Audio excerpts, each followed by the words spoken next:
I've done so many fucking Assassin's Creed games in my career to date, I worry I've used every imaginable angle for a snarky intro. I could take the piss out of the hackneyed subtitling. Ooh, Shadows now, is it? Bet that brainstorming session got through a whole Kellogg's variety pack. But that in itself would be hackneyed at this point. I've been doing that since Assassin's Creed Revelations. What am I, the subjectively subpar subtitle subcommittee? I say all of this as a sort of preemptive apology for the following opening gag. Assassin's Creed Shadows, more like Assassin's Creed Baddos.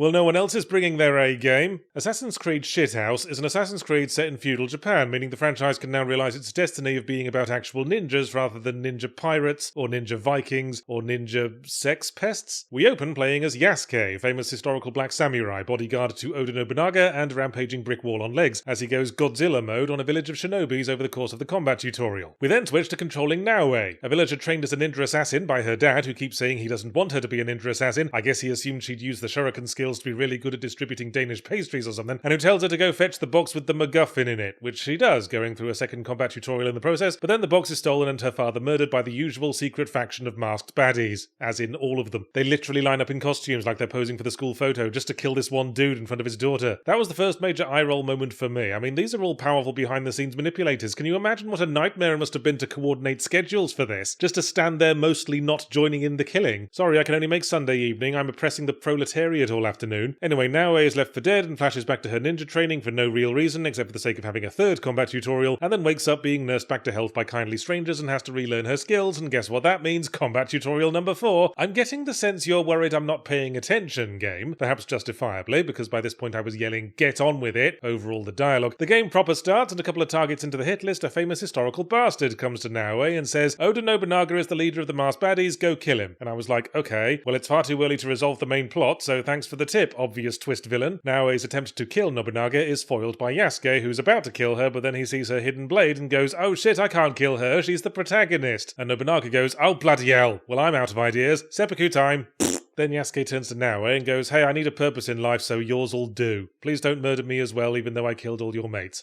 Who am I to judge? The hoops this plot jumps through to set itself up. It only really makes sense if you assume every character already knows instinctively who the protagonists of the story are. Otherwise, Yasuke just seems to pledge lifelong service to whoever he was standing closest to when Nobunaga died. Good thing he wasn't at the ice cream van. He'd have become the first sworn sword of Mr. Whippy. From then on, we can switch back and forth between Naoe and Yasuke in a sort of exaggerated version of the Assassin's Creed Syndicate dichotomy, the tiny, willowy, sneaky lady, or the fucking rampaging side of beef in a silly hat. But having just spent 3 hours and 4 combat tutorials exclusively playing as Naoe the ninja assassin, my first question was, why would I want to now play as Yasuke, huge lumbering warrior resembling the result of the forbidden love affair between unstoppable force and immovable object? So you can choose between the stealthy or the combat-based experience, Yachts. But who the fuck buys a game called Assassin's Creed Shadows and doesn't want to play as the stealthy ninja assassin? It's not called Clumsy Murderer's Creed standing around being obvious like a bipedal cart horse. Maybe we're supposed to decide which character we find more compelling as a protagonist, but that's like comparing damp tissue paper to moist kitchen roll. Neither Mr. pledges lifelong allegiance to whoever spoke to him last, nor Little Miss your training is complete young one avenge my death stock kung fu movie revenge plot particularly move the needle. The needle in this metaphor representing my intrigued erection. Well, what were you expecting, Yards?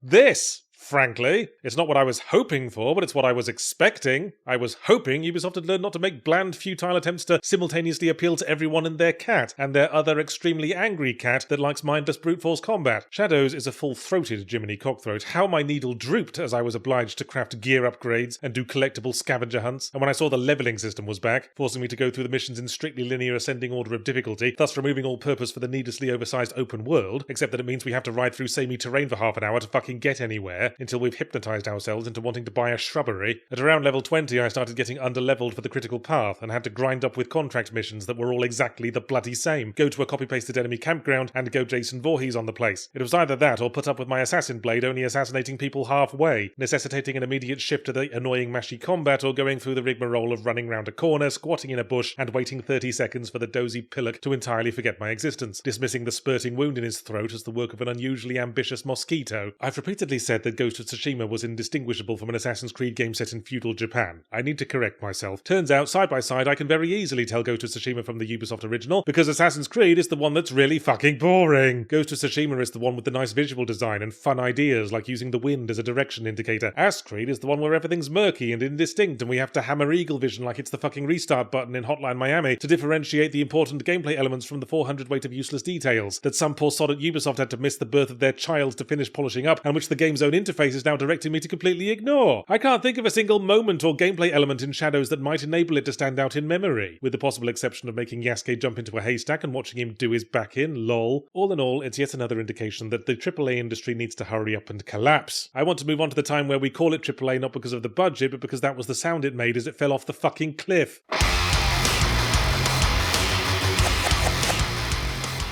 This video is brought to you by GameMaker. If you've ever wanted to get into game development, GameMaker does this really crazy thing where it's free. Just start making and only pay when you want to release your game to the world commercially. It's fast, it's user-friendly, and there's easy-to-follow tutorials, plus a dedicated community to help answer even my questions. How make man jump? GameMaker is a 2D game engine that's helped bring some of yours and my favorite recent experiences to life, like UFO 50, Chicory, Anton Blast, and of course, Yahtzee's own Starstruck Vagabond. Ooh, we talking about GameMaker? I love that program, it's so easy to use. As well as Starstruck Vagabond, I also used it to make all 12 projects in my 12 games in 12 months Dev Diary challenge. And I couldn't believe how much sex I got out of that. None. I got none at all. Which I couldn't believe. So what are you waiting for? Head on over to the GameMaker link in the description and start cracking away today, because we want to play your game. Yeah, looking through this list, I'm seeing one of you made Armpit Fart Tycoon, and I've got several questions for you.